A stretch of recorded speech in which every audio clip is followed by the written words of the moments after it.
Манай энэ дэлхий дээрх амьдрал түр зурих юм. Бид өөхөх үедээ Бурхны өмнө зогсох болно. Еврей 9:27. Муу мэдээ нь хүн төрөлхтөн унсан байдалд байна. Бурхны бүтээсэн анхны эрэгтэй эмэгтэй хоёр нь эдийн цэцэрлэгт амьдарч байсан. Тэд Бурхны дүр төрхөөр бүтээгдсэн бөгөөд өөрийгөө ухамсарлах чадвар, оюун ухаан, ариун байдлыг эзэмшсэн байсан. Эхлэл 1:26. Тэд Бурхантай зөв харилцаатай байсан боловч сайн мууг мэдүүлэх модноос идэж болохгүй гэсэн тушаалыг зөрчсөн.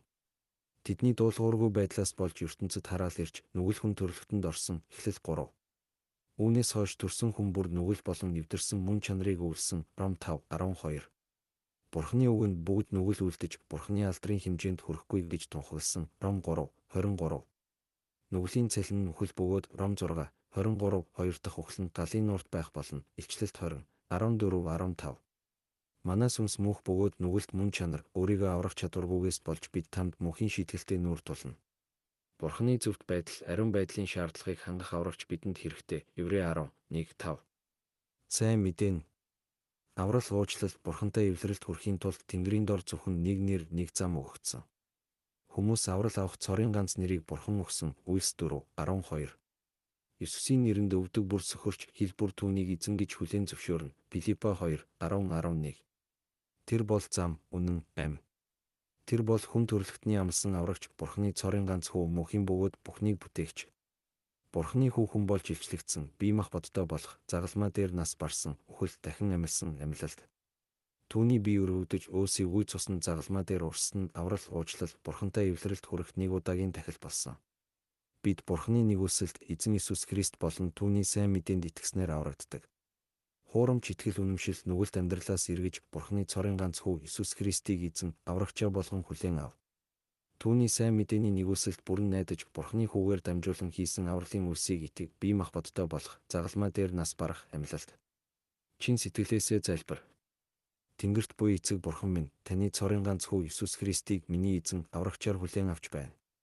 Эзэн Иесус минь, таны авралын сайн мэдээнд би итгэж байна. Миний амьдралд хаанчлаад ариун сүнсний хүчээр намайг өөрчилнө. Эзэн минь, мөнхийн амь болон түүний элбэг дэлбэг байдлын амлалтад баярлалаа.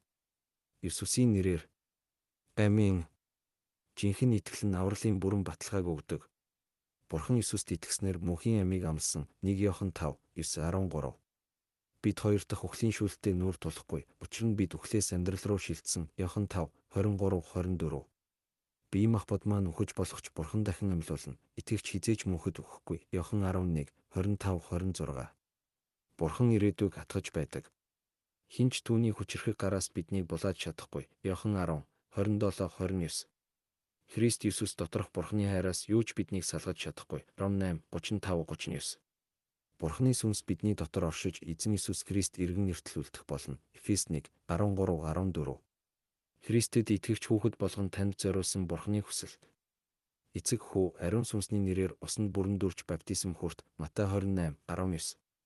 Эзэн Иесус Христийн нэгүсэл мэдлэгт өсөж хөгж. Түүнд болон түүний үгэнд үлдэх нь таны итгэл Бурханыг хайрлаж буй баталгаа болно. Иохан 15:5-7-10. Залбир. Матай 6:6-7 Библиэс сур. Матай 11:28-30. Иохан 17:17 Мөн сүнсээр ба үннээр Бурханыг мөрөгдөг Христэд итгэгч ахын дүүсийн хамт нөхөрл. Иохан 4:23-24.